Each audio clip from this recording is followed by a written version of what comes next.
Please like, share and subscribe the channel. Thank you. Hello students, mathematical tools के last lecture में हम लोगों ने सीखा था ट्रिग्नोमेट्रिकल फंक्शंस, कुछ ग्राफ्स और उनके कंसेप्ट्स। चलो उसी कंसेप्ट को आगे बढ़ाते हैं। एक बार फिर से फिज़िक्स में हमें मैथमेटिकल टूल्स की, मैथमेटिक्स की कहाँ कहाँ पे ज़रूरत पड़ती है, हम लोग उसको एक बार फिर से आगे बढ़ाते हैं उस कंसेप्ट को। आज के वीडियो लेक्चर में हम लोग सीखेंगे जो सीरीज़ का कंसेप्ट होता है वो डिफरेंशिएशन, इंटीग्रेशन और कुछ लॉगरिथमिक फंक्शंस एंड कुछ स्लोप वगैरह का कंसेप्ट। Let's start. हमें फिज़िक्स में कई जगहों पर अरिथमेटिक प्रोग्रेशन, अगेन मैथ्स का एक टॉपिक, हमें फिज़िक्स में ज़रूरत पड़ जाती है। जैसे हमारे पास कोई सीरीज़ आ गई, फॉर एग्ज़ाम्पल अगर हम इलेक्ट्रोस्टैट्स में कर रहे हैं या हम ग्रेविटेशन में कर रहे हैं कि कोई चार्ज है या कोई मास है और कुछ मासेस को या कुछ चार्जेस को हमने एक्स एक्सिस पर कुछ गैप पर रख दिया है और एक सीरीज़ टाइप की क्रिएट हो गई, हमें अब उसका रिजल्टेंट पूछा जाए, हमसे उस नेट फोर्स को मांगा जाए, तो वहाँ हमें इस कंसेप्ट की ज़रूरत पड़ जाती है। हमें बहुत डीप में जाने की ज़रूरत नहीं है जितना मैथ्स में होती है, सिर्फ फिज़िक्स के लिए हम कंसंट्रेट रहें। तो अरिथमेटिक प्रोग्रेशन होता है कोई ऐसी सीरीज़ जिसमें अगला नंबर कुछ निश्चित नंबर से जुड़ता चला जा रहा हो। यानी अगर कोई a + d, a + 2d, ध्यान दो इसमें d जुड़ गया एंड सो ऑन। ऐसे करते हुए अगर हमारे पास n डिजिट्स हैं तो इनका टोटल होता है, ये फॉर्मूला आपको याद रखना होगा, n/2 2a + n-1 × d। For example suppose हमारे पास एक सीरीज हो 1 + 3, ध्यान दो स्टूडेंट्स, 2 जुड़ गया यानी d का काम वहाँ 2 कर रहा है, प्लस फिर इसमें 2 जुड़ जाए 5, फिर 2 जुड़ जाए 7।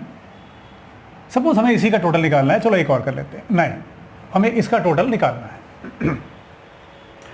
तो इसका टोटल यानी एक तो आप ये ध्यान दो कि a का काम वहाँ पे 1 कर रहा है और d का काम उसमें 2 कर रहा है, यानी हर अगला नंबर में 2 जुड़ता चला जा रहा है, 3, 5, 7, 9 एंड सो ऑन।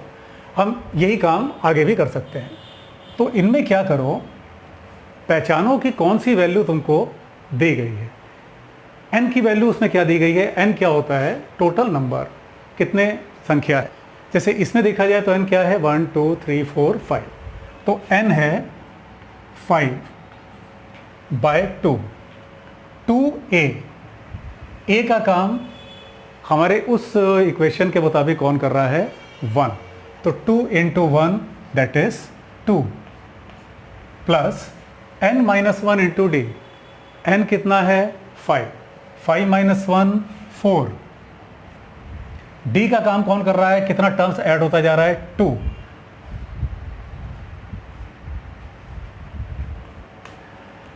सॉल्व करें हम लोग तो 4 × 2 8 + 2 10, 50/2 दैट इज 25।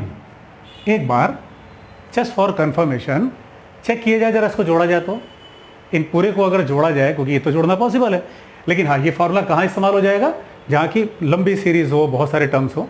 एक बार जरा जोड़ के देखा जाए इसको, तो क्या ये वाकई 25 आ रहा है, यस। अगर आप इसको जोड़ते हो, आप वैसे मैनुअली भी जोड़ते हो बगैर इस फार्मूले के, तो भी ये कितना आ रहा है, ये 25 आ रहा है। लेकिन एक बार आपको ये लग सकता है कि इतना छोटा सा था, इसको हम लोगों ने डायरेक्ट क्यों नहीं जोड़ लिया। ये फार्मूला यूज़फुल हो जाएगा जहाँ एक लंबी सीरीज़ हो हमारे पास, सपोज़ यही डिजिट ये ऐसे ऐड होते हुए चला जाए वो 81 तक या 100 के और आगे निकल जाए एंड सो ऑन। यानी एक बड़ी जब एक सीरीज़ क्रिएट हो जाएगी तब उसको जोड़ना इतना आसान नहीं रहेगा। ये फार्मूला हमें याद होना चाहिए। मैथ्स का अगला टॉपिक आता है सीरीज में ज्योमेट्रिकल प्रोग्रेशन। वहाँ तो हार्मोनिक प्रोग्रेशन वगैरह कई चीज़ें होती हैं, हमें फिजिक्स पर कितनी चीज़ें हैं, कितने का इस्तेमाल है, हमें उसी पर फोकस रहना है। ज्योमेट्रिकल प्रोग्रेशन क्या होता है, जिसमें कोई एक फिक्स्ड क्वांटिटी मल्टीप्लाई करती चली जा रही है, a + ar, यानी r कोई एक कॉमन फैक्टर है जो मल्टीप्लाई होता जा रहा है, फिर ये ar², फिर ये ar³, फिर ये ar⁴ टिल इनफाइनाइट।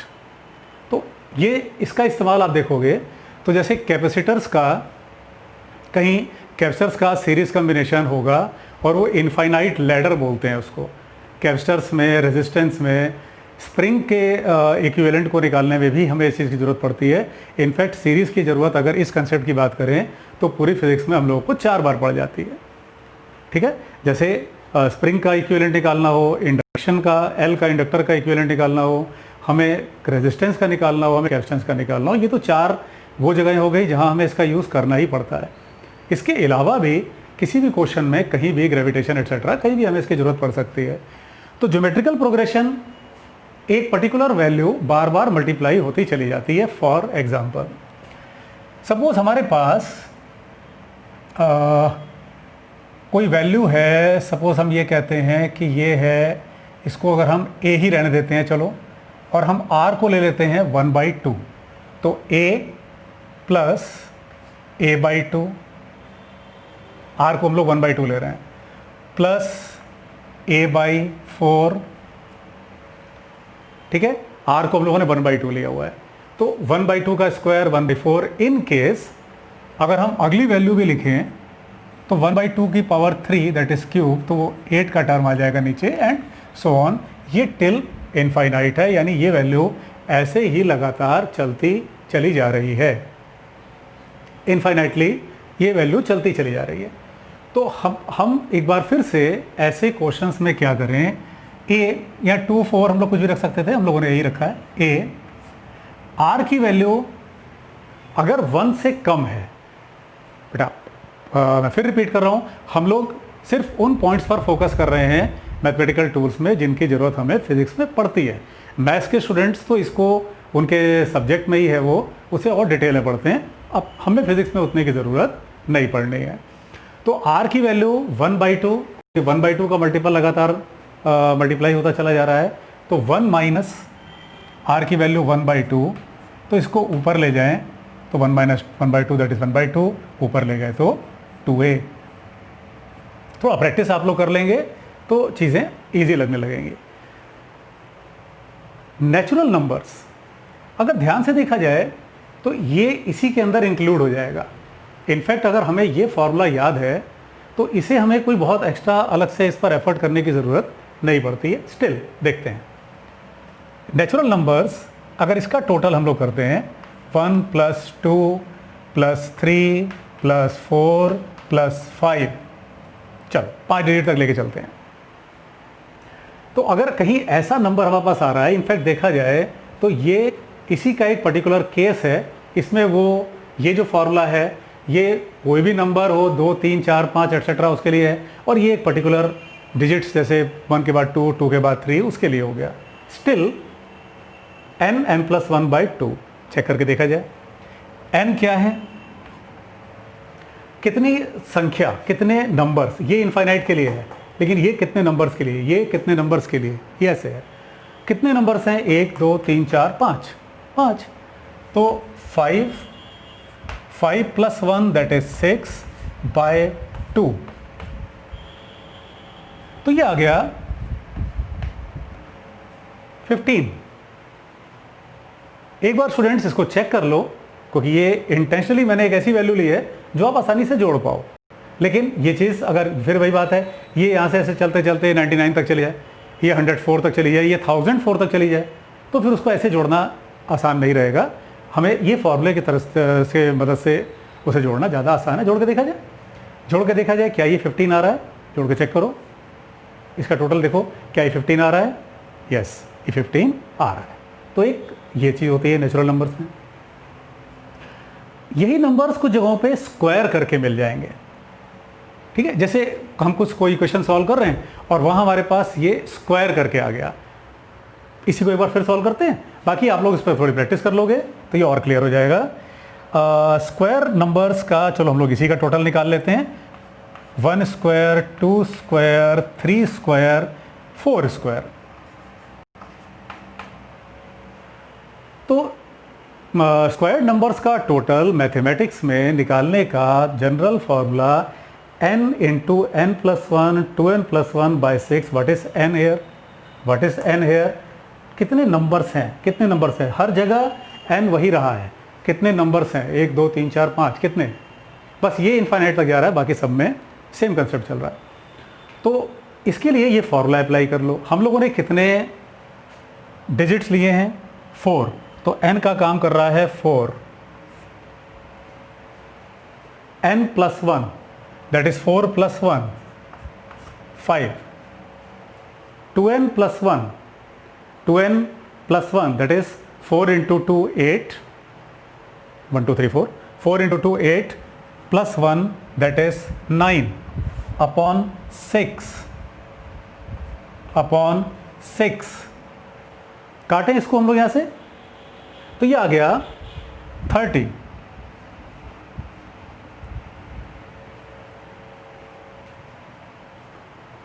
ठीक है ना, काट दे 4 into 9 that is 36, 36 by 6 that is 6, तो 6 इंटू 5 30। रुकते हैं जरा यहाँ पे, एक बार चेक कर लें कि क्या अगर हम इसको डायरेक्ट जोड़ते तो वही आता क्या, 16 plus 9, 16 plus 9 that is 25, 4 29 30।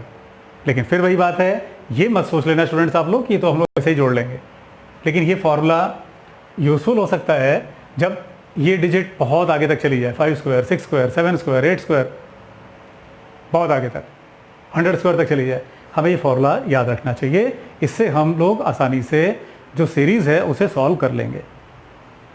Binomial theorem, binomial theorem again maths का एक इम्पॉर्टेंट टॉपिक है, वहाँ पे पूरा एक चैप्टर ही है। फिज़िक्स में हम लोगों को इसका यूज़ करना पड़ता है। एक एग्जांपल तो सीधा आता है जब हम लोग फिज़िक्स में पढ़ते हैं थर्मल एक्सपेंशन। थर्मल एक्सपेंशन, तो थर्मल एक्सपेंशन में वहाँ पर जो एक्सपेंशन आता है वो बहुत कम होता है, यानी अगर हमारे पास कोई रॉड है, उसकी लंबाई 10 मीटर है और उसे अगर हम 15 डिग्री 20 डिग्री सेंटीग्रेड तक हीट करें तो उसमें जो चेंज आता है वो बहुत कम होता है, वो मिलीमीटर्स में होता है। तो वहाँ पर हम लोग इस कंसेप्ट को अप्लाई करते हैं कि वहाँ पे जो फार्मूला आता है हम लोग पास में कि L equal to L not 1 plus alpha delta T power n, तो वहाँ से n जब नीचे उतरता है तो वो L equal to L not 1 plus alpha delta T रह जाता है। जब वही चीज़ हम एरिया के लिए करते हैं तो n की वैल्यू 2 हो जाती है, जिस कारण वो बीटा में कन्वर्ट हो जाता है, बीटा इक्वल टू 2 अल्फ़ा। जब वही बात हम वॉल्यूम के लिए करते हैं तो n की वैल्यू 3 हो जाती है, तो वो 3 अल्फ़ा हो जाता है, उसको हम लोग गामा कह देते हैं। तो वही टर्म यहाँ इस्तेमाल होगा, तो इसको हम लोग याद रखें कि 1 प्लस एक्स पे पावर n, ये n कुछ भी हो सकता है, ये बराबर 1 प्लस एन एक्स होता है। लेकिन कंडीशन भी याद रखें, जब ये x की जो मॉड वैल्यू है, यानी अगर ये नेगेटिव है तो भी इसको हम लोग पॉजिटिव बना के लें, ये 1 से बहुत छोटी हो, 1 से बहुत छोटी हो। तो इसका इस्तेमाल एक तो हम लोग करते हैं जो हीट में हम लोग जो बात करते हैं जो थर्मल एक्सपेंशंस की, areal expansion, volume expansion and so on.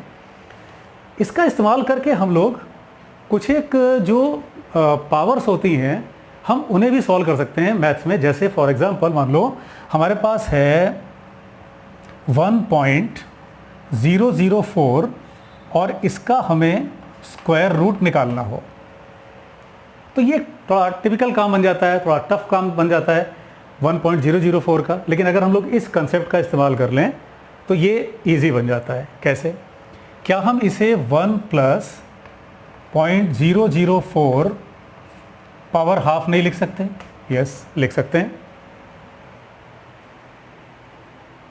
अब अगर हम 1 प्लस एन एक्स से इस पावर को नीचे उतार लें, तो ये पावर नीचे उतार लें तो ये हो जाएगा 1 प्लस 0.004 बाई 2 दैट इज़ 1.002। चीज़ें आसान हो जाती हैं। इसी तरह से यहाँ अगर कोई और पावर होती, 1/2 की जगह 1/3 होता, 4 होता, कुछ भी चल जाता है, ये कुछ भी चल जाता है यहाँ पे। एक बार माइनस का भी करके देख लेते हैं। सपोज हमारे पास है 0.996 और हमें इसका स्क्वायर रूट निकालना हो। अब इसको निकालने में दिक्कत होती है, या तो हम लॉग टेबल का यूज़ करें, कैलकुलेटर से अलाउड नहीं है कंपटीशंस में, तो अब इसको हम लोग इस मेथड से बड़े आराम से कर सकते हैं। कैसे? हम इसे 1 माइनस 0.004 लिख दें, पावर हाफ,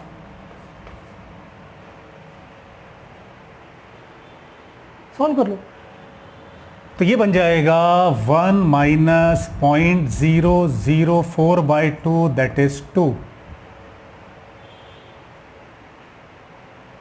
आप लोग साथ साथ में करते हुए चलो।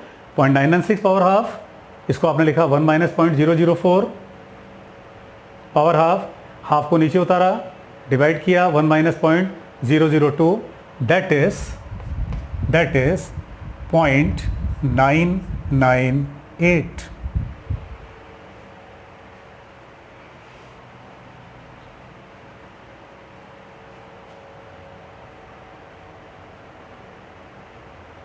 क्लियर? पावर हाफ थी, नीचे उतारा 1 माइनस 0.002, दैट इज 0.998। तो ये हम लोगों ने सीख लिया जो सीरीज का कंसेप्ट होता है वो। आगे बढ़ते हैं स्लोप। स्लोप एक आसान कंसेप्ट है। इसकी लीनियर मोशन में काफ़ी ज़रूरत पड़ जाती है कि एक्सटी ग्राफ का स्लोप हमें वेलोसिटी देता है, वेलोसिटी टाइम ग्राफ का स्लोप हमें एक्सीलरेशन देता है। स्लोप होता क्या है? कोई स्ट्रेट लाइन, जैसे हमने ये स्ट्रेट लाइन ड्रॉ किया, तो ये पॉजिटिव एक्स के साथ में कितने का एंगल फॉर्म कर रही थी? सपोज वो थीटा है और वो थीटा एक्यूट है, यानी वो 0 और 90 डिग्री के बीच में है। तो इसको हम स्लोप यानी टेन थीटा, स्लोप होता क्या है? टेन थीटा होता है।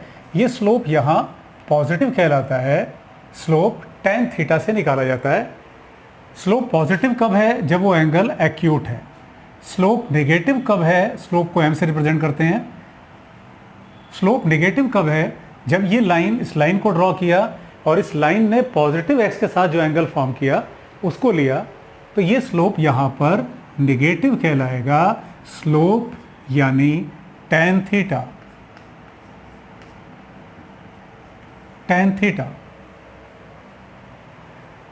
अगेन मैथ्स का टॉपिक है, कोऑर्डिनेट ज्योमेट्री का, तो हमें फिजिक्स में बहुत ज़्यादा इसमें डीप में जाने की ज़रूरत नहीं है। अगेन कोई लाइन है, उसने एक्स एक्सिस के साथ, पॉजिटिव एक्स एक्सिस के साथ क्या एंगल बनाया, वो एंगल आपने ले लिया और उसको फिर टेन में ले गया, तो वो कहलाएगा वहाँ का स्लोप।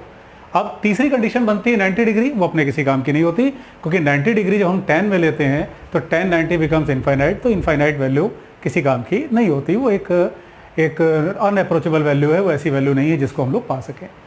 तो करना क्या होता है? लाइन लेंगे, पॉजिटिव एक्स के साथ एंगल लेंगे, उस एंगल का टेन ले लेंगे यानी टेन थीटा, तो कहलाएगा स्लोप। अब स्लोप ये फर्स्ट क्वाड्रेंट है। मैथमेटिकल टूल्स की पिछली क्लास में, फर्स्ट लेक्चर में, हम लोगों ने ट्रिग्नोमेट्रिकल फंक्शन में ये पढ़ा हुआ है कि पहला क्वाड्रेंट, दूसरा, तीसरा, चौथा, ये सब लोगों ने डिटेल में पढ़ा हुआ है। अगर किसी स्टूडेंट ने उसको नहीं देखा है तो उसको जाके वहाँ पे रिवाइज कर लो।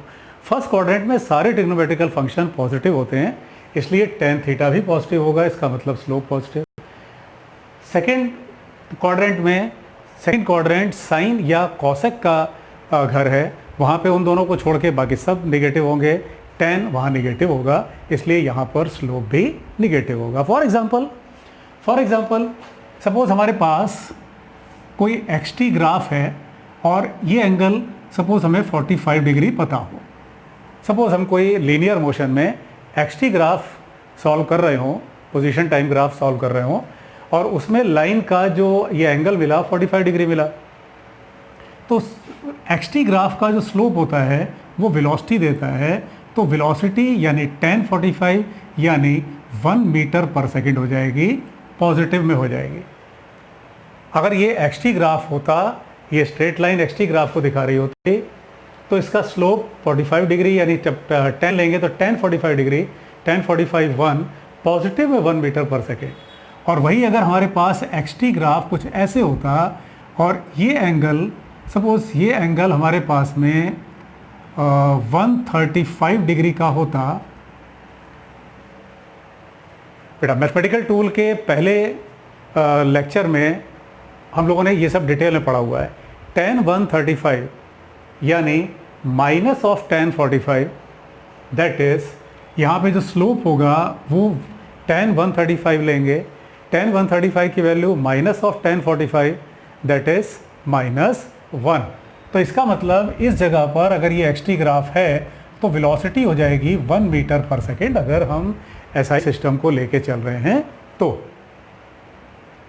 ठीक है। अब अगर इन केस ये वेलोसिटी टाइम ग्राफ होता तो ये 1 मीटर पर सेकेंड स्क्वायर होता, एक्सीलरेशन होता। ये -1 मीटर पर सेकेंड स्क्वायर होता, यानी डायरेक्शन को साथ लेके चल रहे होते हैं हम, वेक्टर्स का कंसेप्ट बैठा रहे होते हैं हम, तो जैसे एक्स टी ग्राफ से वेलोसिटी, वी टी ग्राफ से एक्सेलरेशन, तो स्लोप। कुछ एक जो इक्वेशंस होती हैं जिनसे हमें ग्राफ को पहचानना होता है, एक आसान सा कंसेप्ट है वो, बहुत ही एलिमेंट्री लेवल का कंसेप्ट है वो, जैसे y = mx + c। फिजिक्स में कुछ ऐसे क्वेश्चंस फ्रेम होते हैं जिनमें जैसे मैग्नेटिज्म होता है, कोई पार्टिकल चल रहा है मैग्नेटिक फील्ड में, इलेक्ट्रिक फील्ड ही मौजूद है, उसका पाथ बताइए। या जैसे प्रोजेक्टाइल मोशन में हो जाता है कि हमने किसी पार्टिकल को फेंका, उस पर चार्ज भी था, हमने इलेक्ट्रिक फील्ड अप्लाई कर दिया, बताइए उसका पाथ कैसा है। यानी स्ट्रेट लाइन है, सर्कल है, पैराबोला है, एलिप्स है, हाइपरबोला है, ये पूछ लिया जाता है। या रिलेटिव वेलोसिटी में ऐसे क्वेश्चन फ्रेम हो जाते हैं कि आप बताइए कि कोई ट्रेन चल रही है, उसमें से किसी आदमी ने एक पत्थर को ड्रॉप किया, ट्रेन एक्सीलरेट कर रही है, तो आप बताइए ट्रेन के अंदर बैठे हुए आदमी के रेफरेंस में इसका पाथ कैसा होगा, बाहर वाले आदमी के रेफरेंस में पाथ कैसा होगा। तो इन सभी जगहों पर हमें इस कंसेप्ट की ज़रूरत पड़ेगी। अगेन हम उतने पर ही फोकस्ड हैं जितने की ज़रूरत फिजिक्स में पड़ती है। तो y = mx + c, ये स्ट्रेट लाइन की रिलेशन है।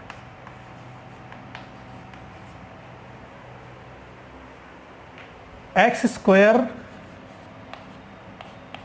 y² = a², रेडियस का काम करता है, ये सर्कल की इक्वेशन है। इसको समझने का एक तरीका ये भी हो सकता है कि x और y दोनों पर स्क्वायर है और ये नीचे आ जाए और नीचे वाली वैल्यू सेम हो, x और y दोनों में सेम वैल्यूज़ हों, तो वो सर्कल है। बेटा अगेन हम रिपीट करते हैं, हम लोग फिजिक्स में कितने की ज़रूरत पड़नी है, हम लोग उस पर कंसंट्रेट हैं। अदरवाइज सर्कल की जो जनरल इक्वेशन है वो x - a² + y - a², वो एक लंबी चौड़ी इक्वेशन, हमें उससे कोई मतलब नहीं। इन केस जो डिनोमिनेटर है वो अलग अलग हो जाए, x² / a², यहाँ a रेडियस है, y² / b² = 1, तो ये एलिप्स है। यानी x और y दोनों पर स्क्वायर है, लेकिन दोनों के डिनोमिनेटर में अलग अलग क्वांटिटीज़ हैं। ठीक है, अगर a और b इक्वल हो जाए तो वो सर्किल हो जाएगा। वैसे भी एलिप्स का एक पर्टिकुलर केस होता है सर्कल, एलिप्स का एक पर्टिकुलर केस होता है सर्कल। किसी एक पर पावर 2 की हो और दूसरे पर पावर 1 की हो, ये पैराबोला को रिप्रेजेंट करता है, ये पैराबोला को रिप्रेजेंट करता है। इसको x = a × y², हम ये भी कह सकते थे।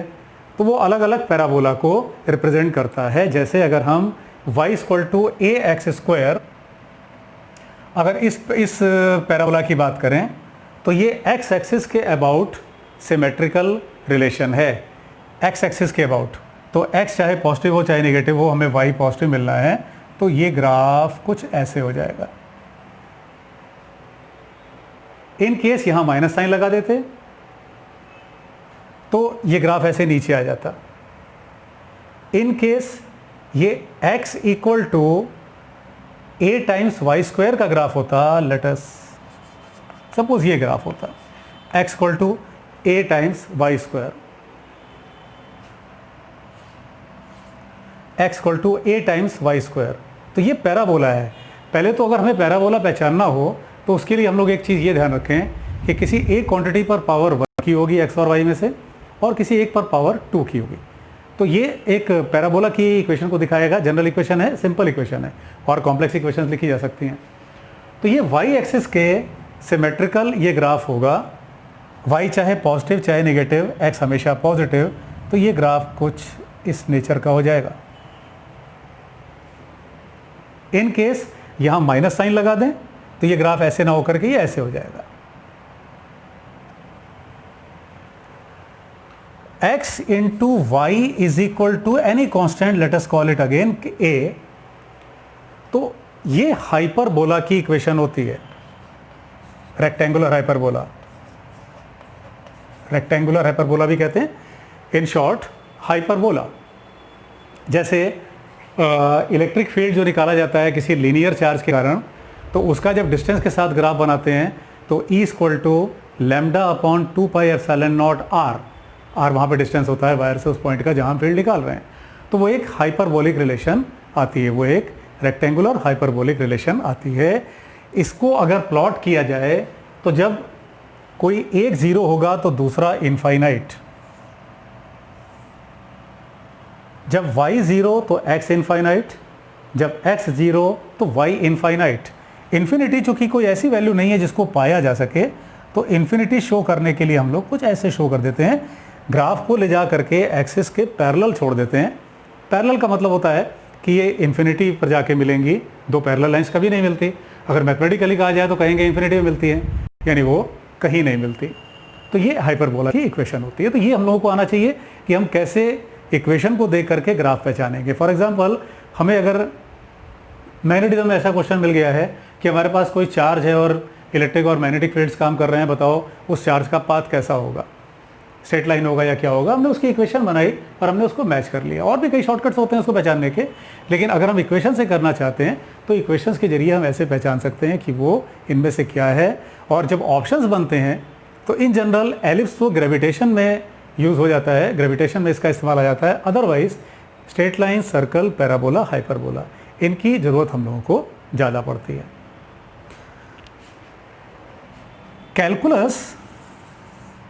कैलकुलस 12th में मैथ्स का एक इम्पोर्टेंट टॉपिक आ जाता है। वो कैलकुलस, हम लोग डिफरेंशिएशन और इंटीग्रेशन की बात करने चल रहे हैं। डिफरेंशिएशन, इसका मतलब होता है कि हम किसी क्वांटिटी को टुकड़ों में तोड़ रहे हैं, हम उसे ब्रेक कर रहे हैं। किसी बड़ी क्वांटिटी को छोटी क्वांटिटी में, बहुत छोटी क्वांटिटी में, इनफैक्ट इनफाइनाइटसिमल स्मॉल क्वांटिटी में ब्रेक कर रहे हैं। इंटीग्रेशन मतलब हम क्वांटिटीज़ को, छोटी छोटी क्वांटिटीज़ को इकट्ठा करके जोड़ रहे हैं। तो डिफरेंशिएशन, जैसे हमारे पास एक फंक्शन है y equal to x to the power n। Differentiation की जरूरत फिजिक्स में, जैसे ही आप वेक्टर्स के आगे बढ़ते हो, डायमेंशंस, वेक्टर्स, लीनियर मोशन, जैसे ही आप लीनियर मोशन में एंटर करते हो तो वहाँ पर आपके पास अगर कोई xt रिलेशन है, पोजीशन टाइम रिलेशन है, तो आप डिफरेंशिएट करके वेलोसिटी पाते हो।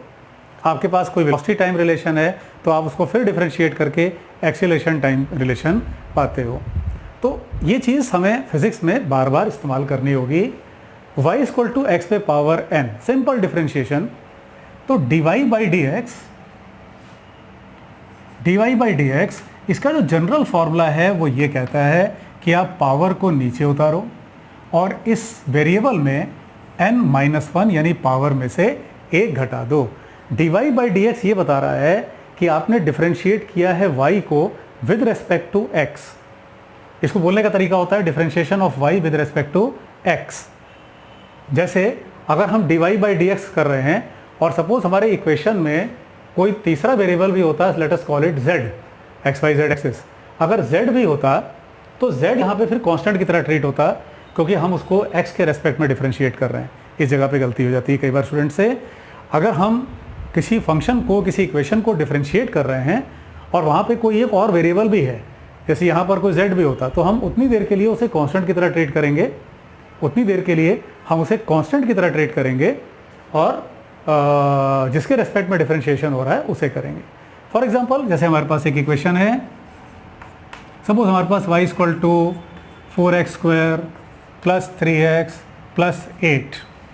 तो जब इसका dy बाई डी एक्स निकालेंगे, जब इसको डिफरेंशिएट करेंगे तो 2 नीचे उतरा, 4 इंटू 2 8x, x पे पावर 1 है, 1 आप नीचे उतारोगे, 1 माइनस 1 0। तो किसी भी क्वांटिटी पर जब आप पावर 0 बैठा देते हो तो हो जाता है 1, तो ये बन गया 3 और ये 8।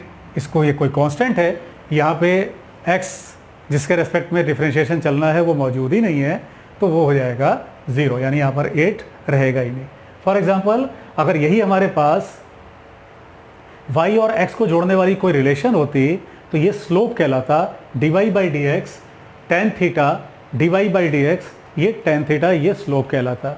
ये अगर हमारे पास xt रिलेशन होती, यहाँ पर अगर ये x होता और यहाँ जहाँ ये x है वहाँ टाइम होता, t होता, तो जो हम लोग निकालते ये वेलोसिटी कहलाता। ठीक, टाइम की अलग अलग वैल्यूज़ पर हमें वेलोसिटी मिल जाती।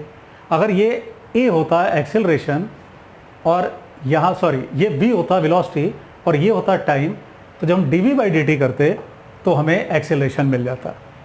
इस कंसेप्ट की ज़रूरत जैसे ही हम लोग वेक्टर्स के आगे बढ़ते हैं उसमें हम लोगों को पड़ती है।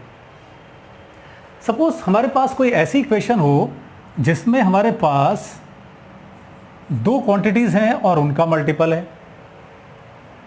u और v। सपोज ये दोनों ही x का फंक्शन है, ये दोनों ही x का फंक्शन है। थोड़ा सा आप लोग प्रैक्टिस कर लोगे इन क्वेश्चंस पर तो ये और क्लियर हो जाएंगे, ये कंसेप्ट्स और क्लियर हो जाएंगे।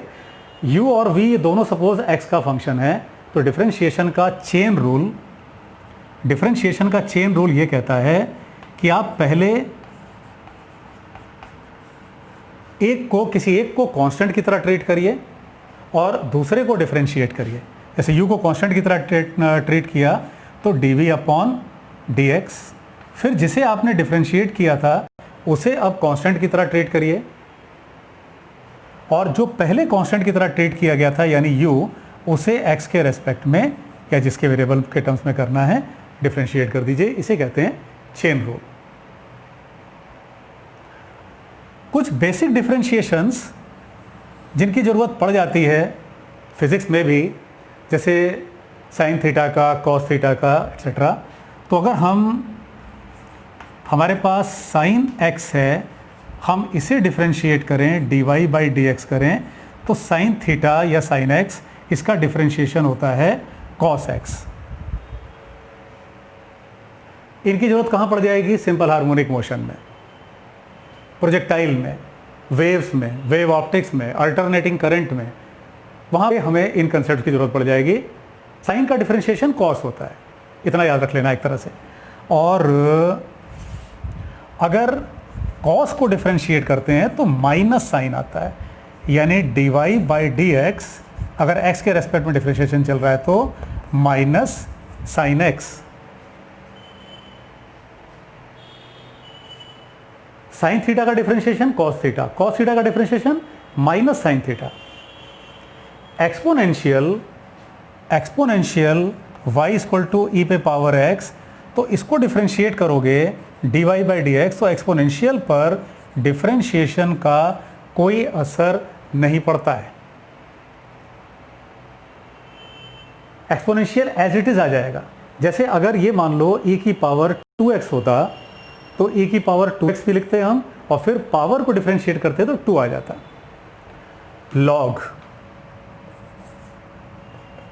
लॉग बेस e अगर है, अगर हम इसे डिफरेंशिएट करें, हम dy/dx log x, log base e, अभी हम लोग आगे log की बात भी करेंगे, बेस की बात भी करेंगे, बेस क्या होता है log में, हम लोग इसकी बात भी करेंगे। तो log base e x dy/dx ये होता है 1/x। अभी आगे हम लोग ये भी देखेंगे कि इंटीग्रेशन, डिफरेंशिएशन ये आपस में कैसे रिलेटेड हैं और ये कैसे एक दूसरे से डिफरेंट हैं। इंटीग्रेशन और डिफरेंशिएशन का रिलेशन आपस में लगभग वैसा ही है जैसे मल्टीप्लिकेशन और स्टूडेंट्स। तो डिफरेंशिएशन हम लोगों ने देख लिया। डिफरेंशिएशन का ठीक अपोजिट केस है इंटीग्रेशन। इंटीग्रेशन का मतलब होता है हम छोटी चीज़ों को आपस में जोड़ रहे हैं। इंटीग्रेशन,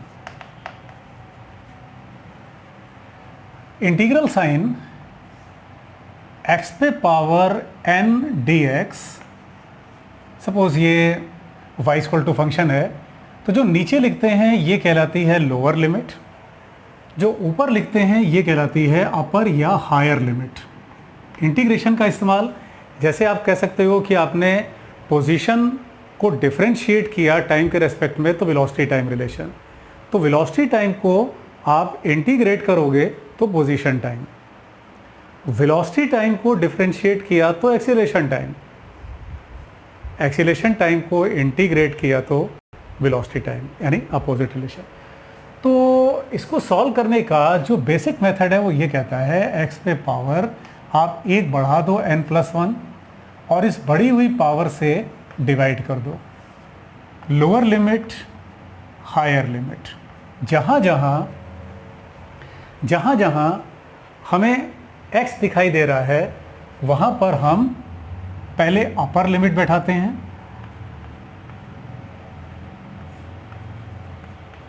फिर माइनस साइन लगा के जहाँ जहाँ x है वहाँ पर लोअर लिमिट बैठाते हैं।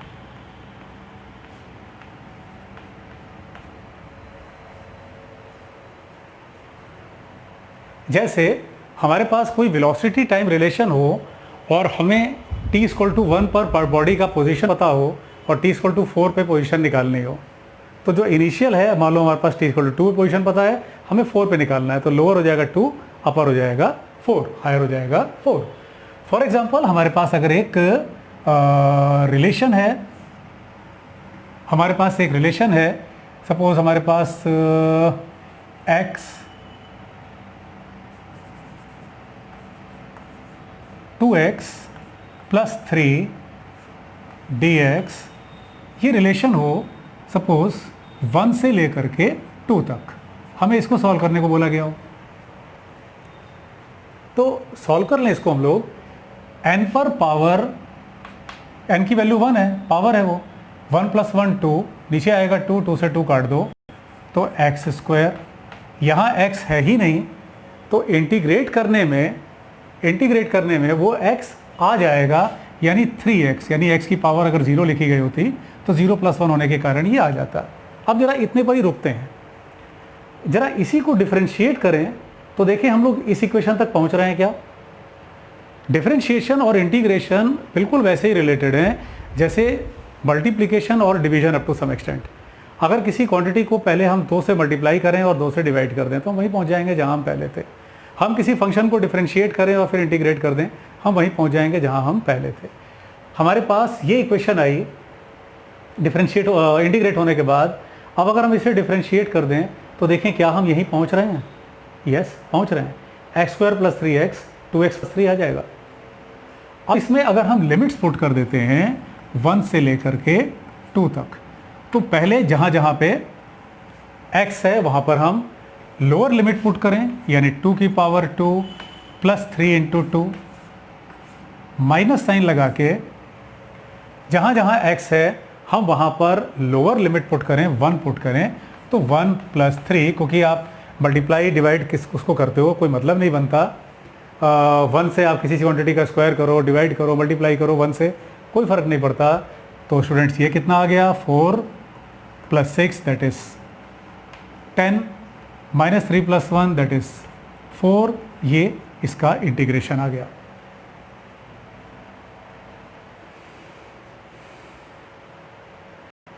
ठीक है, ये इंटीग्रेशन होता है। कुछ साइन के इंटीग्रेशन, साइन और कॉस के इंटीग्रेशन की ज़रूरत पड़ जाती है। जैसे अगर हम साइन, सपोज हमारे पास साइन ax है, हमें इसे इंटीग्रेट करना है। अगर हम लिमिट्स नहीं लेते हैं तो इसे इनडेफिनेट इंटीग्रल बोलते हैं, लिमिट्स ले लेते हैं तो डेफिनेट इंटीग्रल बोलते हैं। साइन ax का different integration -cos ax upon a, हमें इसको फॉर्मूले की तरह से याद रखना होगा।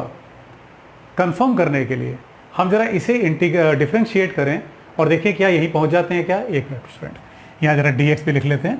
dx ही ये बताता है कि किसके टर्म्स में हम उसे इंटीग्रेट करेंगे।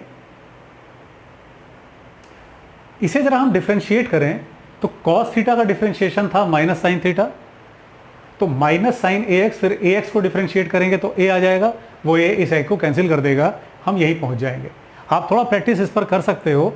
आपने डाटा वो लिमिट्स पुट करने से पहले, अगर लिमिट्स है तो लिमिट्स पुट करने से पहले आप ये चेक करके देख सकते हो कि जो डिफरेंशिएशन और इंटीग्रेशन है ये वाकई दूसरे को कैंसिल कर रहे हैं क्या।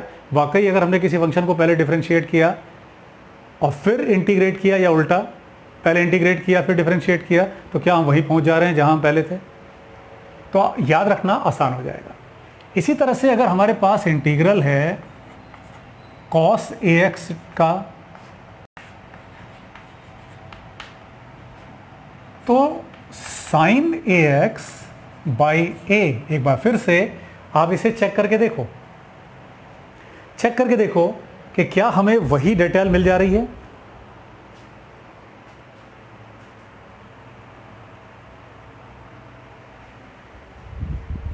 साइन का डिफरेंशिएशन cos ax और फिर ax को डिफरेंशिएट करेंगे तो a कैंसिल हो जाएगा, हम यहीं पहुंच जाएंगे। हमने डिफरेंशिएशन में देखा कि log को अगर हम डिफरेंशिएट करते हैं तो 1/x आता है। तो 1/x को अगर हम इंटीग्रेट करेंगे तो log आ जाएगा। तो इंटीग्रेशन एंड डिफरेंशिएशन ये एक दूसरे के अपोजिट काम करते हैं। करीब करीब वही चीज़ है जो मल्टीप्लिकेशन और डिवीज़न में है। तो हम थोड़ा सा प्रैक्टिस अगर इस पर कर लेंगे तो ये चीज़ें हमें फिर आसान लगने लगेंगी। ठीक है। Log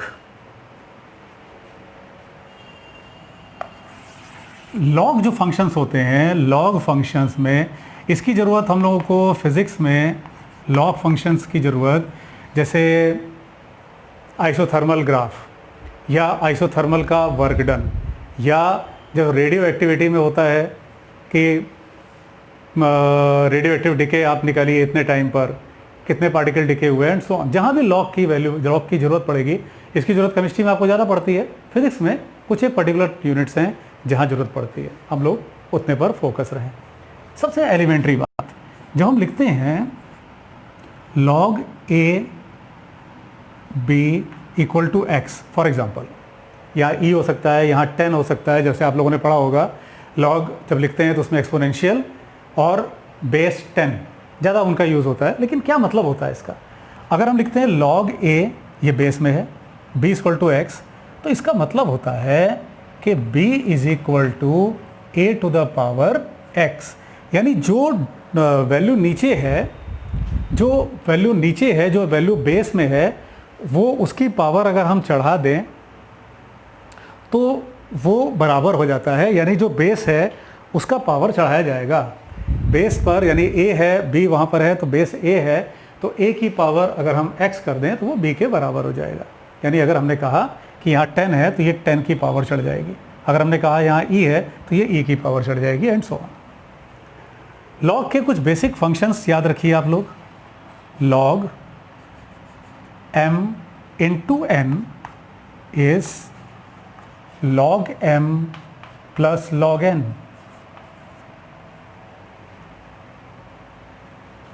log m by n division is log m minus log n.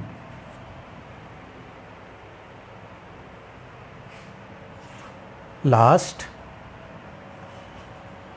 log m to the power n, again ये एक मैथ्स का टॉपिक है, तो मैथ्स के स्टूडेंट्स तो इसको बहुत डीप में पढ़ते हैं। फिजिक्स में हम लोगों को बहुत ज़्यादा की जरूरत नहीं पड़ती।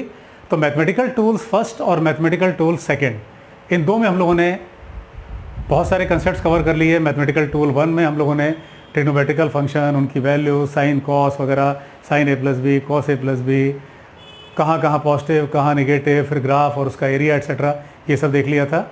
आज के इस लेक्चर में हम लोगों ने इंटीग्रेशन, डिफरेंशिएशन एक्सेट्रा देखा है। तो ये जो 2 लेक्चर्स हैं, इनसे हम लोगों ने मैथमेटिकल टूल्स को कवर किया है, जिनकी ज़रूरत हम लोगों को फिज़िक्स में बार बार पड़ती है। log m पे पावर n, इस n को बाहर निकाल लोगे, ये log m यानी n log m के बराबर होता है। तो स्टूडेंट्स, ये मैथमेटिकल टूल्स हम लोगों ने पढ़ा। इसमें जहाँ भी आपको कोई डाउट हो वो आप कमेंट बॉक्स में लिख के पूछ सकते हो, या कोई अगर आपको कोई सजेशन देना है, आपको कोई और जानकारी चाहिए, या आप कोई पर्टिकुलर टॉपिक में आपको कन्फ्यूज़न है, मैं फिज़िक्स के, आप उसका वीडियो लेक्चर पहले चाहते हो, या आपको लगता है कि फ़िज़िक्स में उस पर्टिकुलर चैप्टर में, उस पर्टिकुलर कंसेप्ट में हमें प्रॉब्लम है, तो आप उसको कमेंट बॉक्स में लिख करके पूछ सकते हो। तो आज के इस लेक्चर में इतना ही। All the best students.